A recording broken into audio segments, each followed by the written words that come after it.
మన భారతదేశాన్ని ఒకసారి ఊహించుకోండి. ఒక మూలలో హిమాలయాలు, మరో మూలలో అరేబియా మహాసముద్రం, ఇంకోవైపు బెంగాల్ సముద్ర తీరం, దక్షిణ భారతదేశం చివరి అంచు.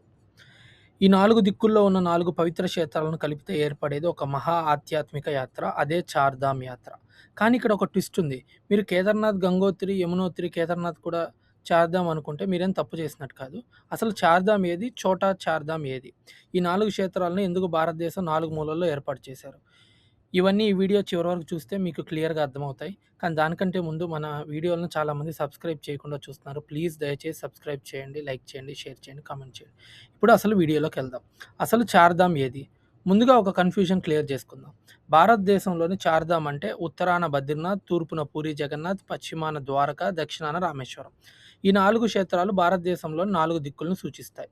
ఇది మనం తరచుగా వినే మరో చార్ధామ్ కూడా ఉంది. అది ఉత్తరాఖండ్‌లో ఉంది. యమునోత్రి, గంగోత్రి, కేదార్‌నాథ్, బద్రీనాథ్. దీన్నే సాధారణంగా చోటా చార్ధామ్ అంటారు.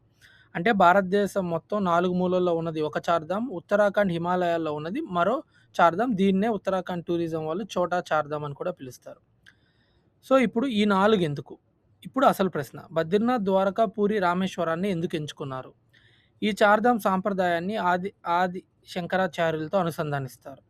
ఆయన భారతదేశం అంతటా ప్రయాణించి 4 దిక్కుల్లో ఆధ్యాత్మిక కేంద్రాలైన మఠాల సాంప్రదాయాన్ని ఏర్పరిచారని చెప్తారు. తూర్పున పూరి, పశ్చిమాన ద్వారక, ఉత్తరాన జ్యోతిర్మఠ ప్రాంతం బద్రీనాథ్‌తో అనుసంధానమైనది. దక్షిణాన శృంగేరి. ఇలా భారతదేశం 4 దిక్కులను ఒకే ఆధ్యాత్మిక సాంప్రదాయాలతో అనుసంధానించే భావన బలపడింది. సో, ఇప్పుడు మొదటి ధామ్ గురించి తెలుసుకుందాం. అదే బద్రీనాథ్. మరి మన యాత్రను ఉత్తర దిశ నుంచి ప్రారంభిద్దాం. బద్రీనాథ్. హిమాలయాల మధ్య అలకనంద నదీ తీరంలో సుమారు 3133 మీటర్ల ఎత్తులో ఉన్న ఈ క్షేత్రం శ్రీ మహావిష్ణువుకు అంకితం. ఇక్కడ ప్రధాన దేవుడు బద్రీనారాయణుడు. ఈ ప్రాంతం నరనారాయణుల పర్వతం మధ్యన ఉంటుంది. అంతేకాదు బద్రీనాథ్ ఆలయాన్ని ఆది శంకరాచార్యులు 8వ శతాబ్దంలో స్థాపించారని ప్రతిష్ఠించారని ఉత్తరాఖండ్ టూరిజం పేర్కొంటుంది. హిమాలయాల్లో తీవ్రమైన మంచు కారణంగా ఈ ఆలయం సంవత్సరంలో కొన్ని నెలలు మాత్రమే భక్తులకు అందుబాటులో ఉంటుంది. అంటే మొదటి ధామ్ మనకేం చెప్తుంది? హిమాలయాల మధ్య విష్ణువుని దర్శించుకోవడం. ఇక్కడ యాత్ర కేవలం ఆలయ దర్శనం కాదు, ప్రకృతి, పురాణం, భక్తి అన్నీ కలగలిపిన అనుభవం. ఇప్పుడు రెండో ధామ్ గురించి తెలుసుకుందాం. అదే ద్వారక. ఇప్పుడు హిమాలయాల నుంచి పూర్తిగా మరోవైపుకు అంటే పశ్చిమ భారతదేశానికి వెళ్దాం. గుజరాత్లోని ద్వారక. శ్రీకృష్ణుడితో ముడిపడి ఉన్న ఈ పవిత్ర నగరం అరేబియా సముద్ర తీరంలో ఉంది. శ్రీకృష్ణుడు మనవుడు వజన్నభుడు ఈ ఆలయాన్ని స్థాపించాడనే సాంప్రదాయం కూడా ఉంది. కానీ ద్వారకా పేరు చెప్పగానే మరో ఆసక్తికరమైన విషయం మనకు గుర్తు వస్తుంది.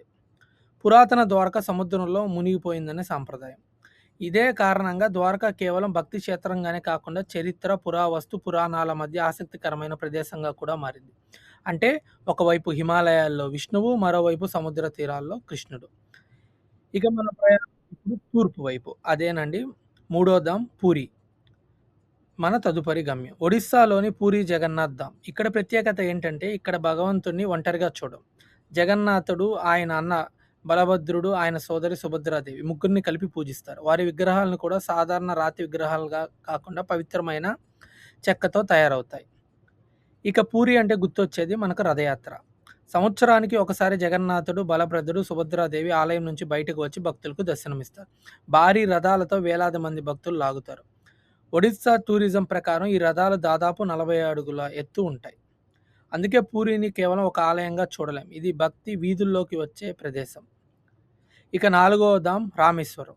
ఇప్పుడు మనం ప్రయాణం చేరేది దక్షిణ భారతదేశానికి, తమిళనాడులోని రామేశ్వరం. ఇక్కడ ఒక ముఖ్యమైన ప్రత్యేకత ఉంది. మిగిలిన 3 ధాముల్లో ప్రధానంగా వైష్ణవ సాంప్రదాయానికి చెందిన దేవతలను దర్శిస్తే రామేశ్వరంలో ప్రధాన దేవుడు శివుడు. రామాయణ సాంప్రదాయం ప్రకారం లంకకు వెళ్లే ముందు శ్రీరాముడు ఇక్కడ శివుడిని పూజించాడని విశ్వాసం. అందుకే రామేశ్వరం. రాముడి కథతో పాటు శివభక్తితో కూడా ముడిపడి ఉన్న పవిత్ర క్షేత్రం. ఇక ఆలయంలోని పొడవైన మండపాలు, భారీ స్తంభాల నిర్మాణం కూడా అద్భుతంగా ఉంటుంది. అంటే ఉత్తరాన విష్ణువు, పశ్చిమాన కృష్ణుడు, తూర్పున జగన్నాథుడు, దక్షిణాన శివుడు. ఇదే చార్ధామ్ ప్రత్యేకత. ఇప్పుడు ఒకసారి చార్ధామ్ మ్యాప్ను ఊహించుకోండి. ఉత్తరాన బద్రీనాథ్, తూర్పున పూరి, పశ్చిమాన ద్వారక, దక్షిణాన రామేశ్వరం. 4 ప్రాంతాలు, 4 సంస్కృతులు, 4 భిన్నమైన భౌగోళిక ప్రాంతాలు, కానీ ఒకే ఒక ఆధ్యాత్మిక ప్రయాణం. అదే చార్ధామ్ను కేవలం 4 ఆలయాల జాబితాలుగా కాకుండా భారతదేశాన్ని 4 దిక్కుల నుంచి ఒకే ఆధ్యాత్మిక భావంతో కలిపే యాత్రగా కూడా చూడవచ్చు. ఇప్పుడు కొన్ని ఆసక్తికరమైన విషయాలు తెలుసుకుందాం. బద్రీనాథ్ హిమాలయాల్లో సుమారు 3133 మీటర్ల ఎత్తులో ఉంది. పూరి రథయాత్రలో జగన్నాథుడు ఆలయం బయటకు వచ్చి భక్తులకు దర్శనమిస్తాడు. ద్వారకా సముద్రంలో ముడిపడి ఉన్న పురాతన నగరం మునిగిపోయిందనే సాంప్రదాయం కారణంగా ఎంతో ఆసక్తిని కలిగిస్తుంది. రామేశ్వరం మాత్రం చార్ధామ్లోని ఇతర క్షేత్రాల కంటే ఒక భిన్నమైన వైవిధ్యాన్ని చూపిస్తుంది. ఎందుకంటే ఇక్కడ ప్రధాన ఆరాధ్య దైవం మహాశివుడు. చార్ధామ్ యాత్ర అంటే కేవలం వేల కిలోమీటర్లు ప్రయాణించడం కాదు.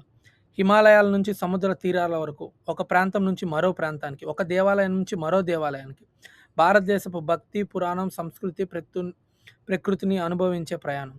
బద్రీనాథ్, ద్వారకా, పూరి, రామేశ్వరం.